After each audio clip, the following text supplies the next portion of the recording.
হবে বিরিয়ানি, তার জন্য দেখো চালটা ভিজিয়ে রেখেছি। আর এদিকে আলুগুলো লাল লাল করে ভেজে নিয়েছি। গরম মশলা তেলে ফোড়নটা দিয়ে দিয়েছি, এবার পেঁয়াজটা দিয়ে দেবো। আর এদিকে দেখো প্রেসারে খাসির মাংস বসিয়ে দিয়েছি। আজকে হবে খাসির মাংস বিরিয়ানি। এবার টমেটো টুকরোটা দিয়ে দেবো। পেঁয়াজগুলো একটু মজে মজে গেছে, এখন হলুদ দিয়ে দেবো। হলুদটা দিয়ে দিলাম আর লবণটাও দিয়ে দেবো।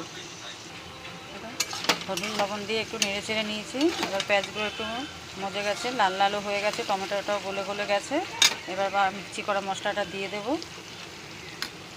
মশলা ধোয়া বাটির জলটা এতে দিয়ে দেবো। জলটা দিলে ভালো হয়। এদিকে দেখো মশলাটা কষানো হয়ে গেছে, মশলা থেকে তেলও ছেড়ে দিয়েছে। এবার মাংসটা দিয়ে দেবো। এদিকে দেখো প্রেসারে সিদ্ধ দিয়েছিলাম, মাংসটা সিদ্ধ হয়ে গেছে। এবার জলটা ঝারিয়ে তুলে নেব। মাংসগুলো দিয়ে দেবো। মাংসগুলো সব নামিয়ে নিয়েছি প্রেসার দিয়ে। এবারে দিয়ে দেবো এর মধ্যে, দিয়ে এবার একটু নেড়ে চেড়ে নেবো, কষিয়ে নেবো। এখন মাংসটা কষাতে কষাতে এদিকে বিরিয়ানির জলটাও বসিয়ে দিয়েছি। এই যে জলটা প্রায় গরম হয়ে গেছে। এখন এর মধ্যে একটু লবণ দিয়ে দেবো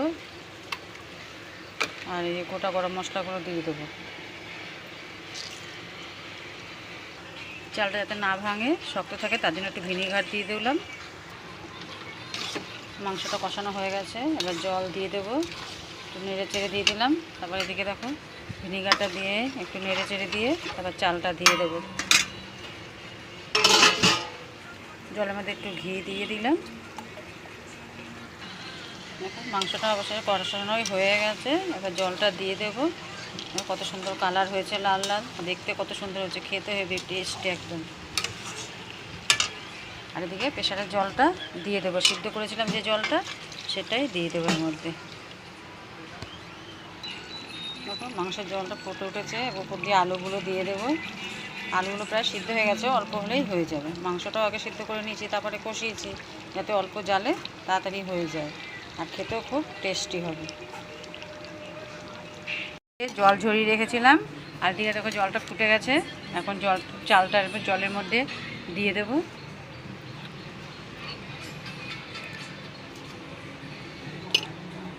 মেঘলা ওয়েদার, ঠান্ডা ঠান্ডা।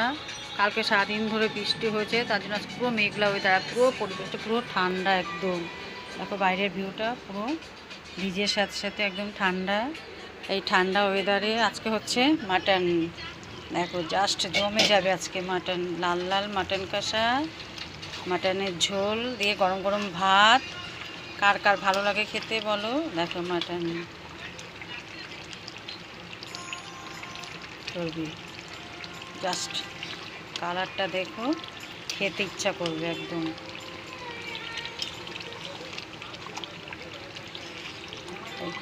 এতদিন যা গরম পড়েছিল তার জন্য তো খাওয়া হয়নি, এই ঠান্ডা পড়াতে বেশ একটু ইচ্ছে হলো যে মাটন খাই, তাই ঠান্ডা পড়ে একটু মাটন হলো।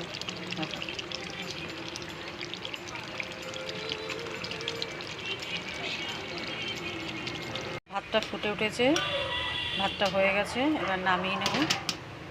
নিয়েছি দেখো, এবার বিরিয়ানিটা দেবো। পুরো জলটা ঝরে গেছে, ঝুরঝুরে হয়ে গেছে ভাতটা। এবার দেখো কাপড়ার মধ্যে একটু আগে মাংসের তেল দিয়ে ভাতটা পুরো ছড়িয়ে দিয়েছি। এবার মাংসগুলো দিয়ে দেবো।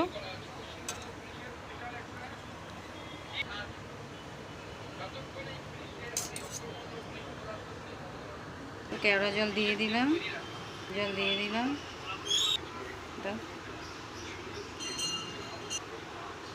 মটন গরম বিরিয়ানি মশলাটা দিয়ে দিলাম, ঘি দিয়ে দিলাম,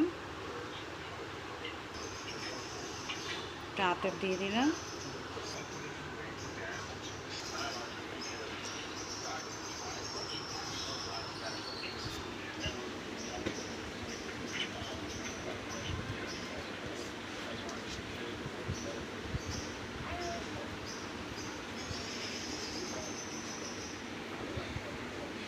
একটু করে একটু আলু দেবে, একটু মাংস দেবে, একটু করে তুলব করতে চাই।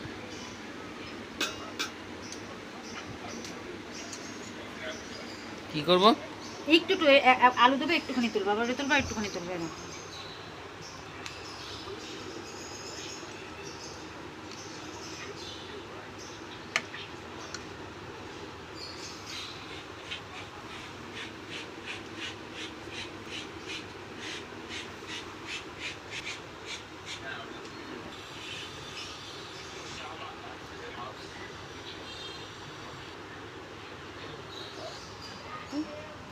বিরিয়ানিটা আমার সাজানো কমপ্লিট। দেখো বিরিয়ানিটা ভাপে বসিয়ে দিয়েছি, এভাবে ভাপটা বেরোচ্ছে। 10 মিনিট রেখে দেবো এরকম ভাবে। দেখো 10 মিনিট রেখে দেবো, তারপরে নামিয়ে নেব। এটা জল গরমের মধ্যে উপরে দিয়ে দিয়েছি। দেখো ঘেমে গেছে কতটা। এভাবে আস্তে আস্তে করে দিলে ভিতরটা গরম হয়ে যাবে, তারপরে নামিয়ে নেব। দেখো বিরিয়ানিটা হয়ে গেছে, নামিয়ে নিয়েছি। দেখো কত সুন্দর হয়েছে দেখতে। জাস্ট এখন সবাই মিলে খাবো। স্পেশাল হচ্ছে মাটন বিরিয়ানি। এই সবাই মিলে এখন খেতে বসবো। তার জন্য পুরো বিরিয়ানিটা হয়েছে আজকে। দেখো চোখরিয়ালা বিরিয়ানি। তো পাশে পেঁয়াজটা দিয়ে দিলাম, কাঁচা লঙ্কাটাও দিয়ে দিলাম। আর জাস্ট শুধু বিরিয়ানিটা দেখো, দেখলেই খেতে ইচ্ছা করবে। কে কে মাটন বিরিয়ানি খেতে ভালোবাসো প্লিজ কমেন্ট করে বলো।